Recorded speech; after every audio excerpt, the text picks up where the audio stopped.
Zaynab la'aanteed nolosha ma awoodo. Sanad kadib ayuu isagana dhintay. Qisadii jacaylka ee guriga nebinimada. Waxaad tahay saxaabiyad qalbigeedana uu jilcan yahay. Waxaad jeceshahay qisooyinka quseeyo qalbiga iyo jacaylka xalaasha ah. Maantana waxaan kaga sheekayn doonaa mid ka mid ah qisooyinka jacaylka ee waaray. Jacayl sabray ilaa uu ka guulaystay.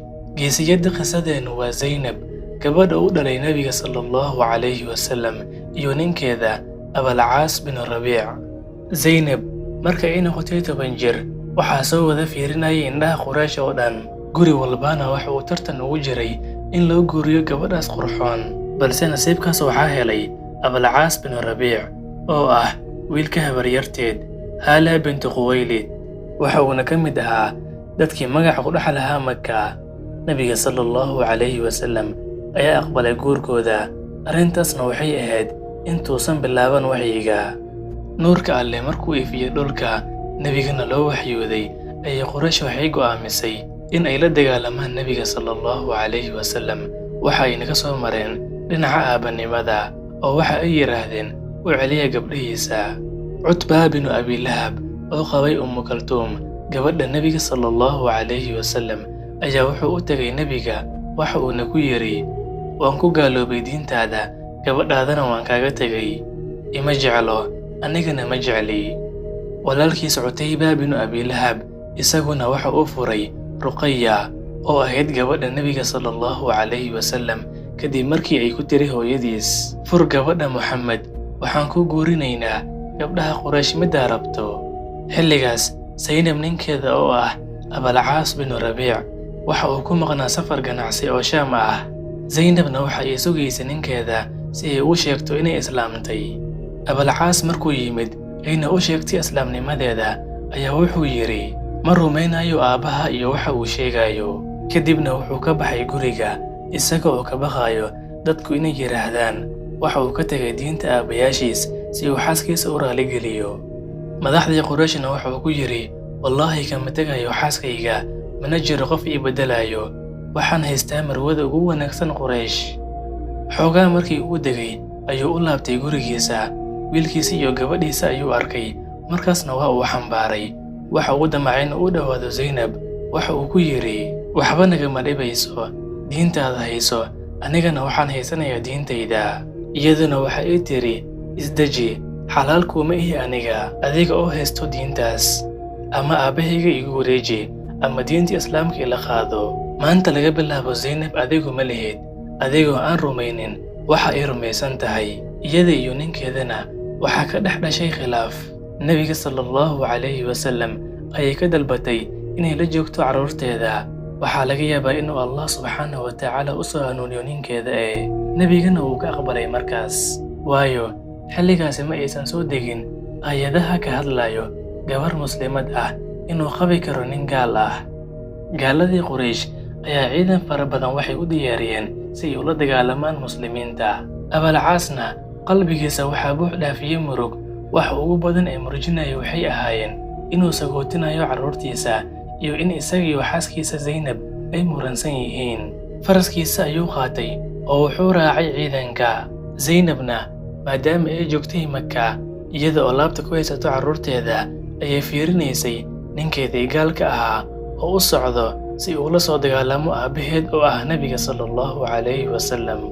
Iyada oo murugsan ayaa waxa u timid eedadeed Caatika oo u sheegaysay inuu guulaystay aabaheed. Zaynabna markaasi waxay la soo juuday farxad. Kadibna waxay tiri, maxaa lagu sameeyay ninkayga?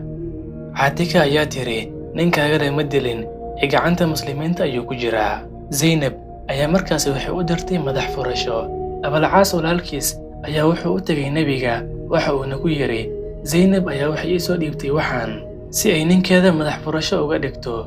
Nabiga sallallahu alayhi wasallam ayaa markii uu kala furay wixii loo keenay, waxa uu ka dhex arkay katiinkii Khadiija oo hadiyad ahaantay u siisay gabadheeda markii la guursanayay. Nabiga sallallahu alayhi wasallam ayaa markuu arkay katiinka, qalbigiisa ayaa gariiray oo wuxuu soo xasuustay jacaylka isaga iyo hooyo Khadiija. Saxaabadana indhahooda waxa ka socday ilin. Nabiga ayaa ku yiri, haddii aad rabtaan ina fasaxdaan ninkaas, hantideedana u celisaan waa samayn kartaan. Wuxuuna u dhiibay katiinkii. Nebiga sallallahu calayhi wasallam Abalcaas ayuu ku yidhi, u sheeg Zaynab, katiinkan iyaysan fududaysan. Mar kale Nebiga sallallahu calayhi wasallam ayaa ku yidhi, Abalcaasow, Allah subxaanahu wa tacaala wuxuu ii amray gabar muslimad ah inuusan qabi karin nin gaal ah, ee ma ii soo celin kartaa gabadhayda? Abalcaasna waxa uu yidhi haa. Markii uu magaalada Maka u laabtay, Zaynab ayaa soo dhoweysay, balse waxa uu yidhi u laabo aabbaha. Walaalkiis Kinaana bin Abi Rabiica ayuuna ka dalbaday inuu geeyo bannaanka magaalada Maka, halkaas oo ku sugayay Zayd bin Xaaritha. Zaynab markaas kadib waxa ay diiday nin walba oo soo doontay muddo sanooyin ah, iyada oo rajo ka qabtay inuu u soo laabto Abalcaas. Habeenada ka mid ah ayaa waxaa la soo garaacay albaabkeeda salaada subax ka hor. Marka ay furtay albaabkana waxay aragtay Abalcaas. Waxay tiri ma soo muslimtay? Wuxuu yidhi maya, balse rajadeeda ma aysan ka harin oo waxay tiri iska soo islaam. Isaguna waa uu diiday, isaga oo murug iyo cabsi ay ka muuqato. Markaasna waxay tiri soo dhowow ina habaryarow. Abalcaas ayaa markaas wuxuu u sheegay inuu hogaaminayay safar ganacsi oo ay leedahay Quraysh, kana yimid Shaam. Waddadana ay kula kulmeen ciidan muslimiin ah. Dadkii qaar ka mid ah ay dhinteen, qaar kalena ay carareen. Isaguna uu soo aaday Zaynab xaggeeda. Salaadii subax, Nebiga sallallahu calayhi wasallam oo muslimiinta ka bixiyay ayaa waxay maqleen cod dheer oo leh, dadow, aniga ayaa magan geliyay Abalcaas. Zaynab ayaa Nebiga sallallahu calayhi wasallam waxay ku tiri, rasuulkii Allow, Abalcaas haddii uu fogaado waa ina habaryar, haddii uu dhowaadana waa ilmaha aabbahood, aniga ayaana siiyey magangeliyo. Nebiga sallallahu calayhi wasallam ayaa istaagay markaasi, waxa uuna yidhi, ninkani wuxuu iga ballan qaaday ballan, wuuna ii fuliyey ballanta. Hadday aqbalaysaan waxaa dalban lahaa in loo celiyo hantidiisa, waddankiisana loo diro. Saas ayaan jeclahay anige. Haddii aad diidaanna, idinka ayaa leh go'aanka oo ma idin eedeynayo. Dadkii ayaa waxay yidhaahdeen, waan siinaynaa rasuulkii Allow. Nebiga sallallahu calayhi wasallam ayaa Zaynab ku yidhi, waan magan gelinay qofka aad siiso magangeliyo. Sidoo kale waxa uu ku yidhi, si wanaagsan u soo dhoweey, waa ilmaha aabbahood iyo ina habaryare, balse yuusan ku soo dhowaanin, waxa ina tiri haye. Abalcaas ayaa markaas kadib wuxuu u laabtay magaalada Maka. Reer Maka ayuu hantidooda u qaybiyey. Markii uu wada siiyeyna waxa uu yidhi, wax ma idinka maqan? Waxa ay yidhaahdeen maya, Alle ha ka abaalmariye. Markaasna waxa uu yidhi, haddaba waxaan qirayaa Alle xaq lagu caabudo inuusan jirin Alle mooye, Muxammadin uu yahay rasuulkii Alle. Dibna wuxuu ugu laabtay magaalada Madiina xilli aroor ah. Nebiga sallallahu calayhi wasallam ayuu u tegay, waxa uuna ku yidhi, rasuulkii Allow, shalay waxaa i siisay magangeliyo, maantana waxaan kuu imid aniga oo leh laa ilaaha ila Allah, Muxammadun rasuulullah. Kadibna waxa uu yidhi, rasuulkii Allow, Zaynab inaa ku laabto ma ii fasaxaysaa? Nebiga sallallahu calayhi wasallam ayaa gacanta intuu ka soo qabtay wuxuu keenay guriga Zaynab. Zaynab ayuu ku yidhi, wiilka habaryarta wuxuu ii yimid isagoo i kaa weydiisanayo, ee ma aqbalaysaa?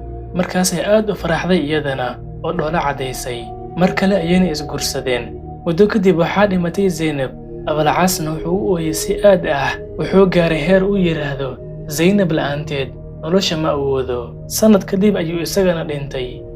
Zaynab la'aanteed nolosha ma awoodo. Sanad kadib ayuu isagana dhintay. Zaynab la'aanteed nolosha ma awoodo. Sanad kadib ayuu isagana dhintay.